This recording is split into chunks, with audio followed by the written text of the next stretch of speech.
حضرت جابر رضی اللہ عنہ سے مروی ہے کہ آپ صلی اللہ علیہ وسلم نے ہمیں 4 باتوں کا حکم دیا اور 5 باتوں سے منع کیا۔ نمبر 1، جب سونے لگو تو اپنا دروازہ بند کر لو۔ نمبر 2، مشکیزے کا منہ بند کر دو۔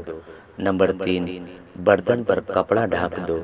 نمبر 4، اپنا چراغ بجھا دو، کیونکہ شیطان دروازہ نہیں کھولتا، نہ وہ مشکیزہ کھولتا ہے، نہ کپڑا ہٹاتا ہے، اور فاسق چوہیا گھر جلا دیتی ہے۔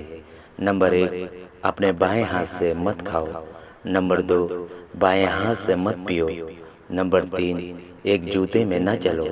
نمبر 4، چادر کو پورے جسم پر نہ لپیٹو۔ نمبر 5، اور گوٹھ مار کر نہ بیٹھو۔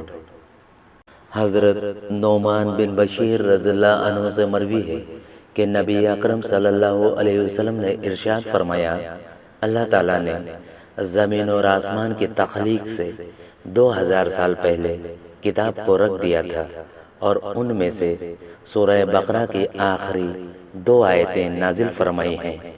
جس گھر میں یہ 2 آیات کی تلاوت کی جائے 3 دن تک شیطان اس کے ارد گرد 10 گھر تک قریب نہیں آتا۔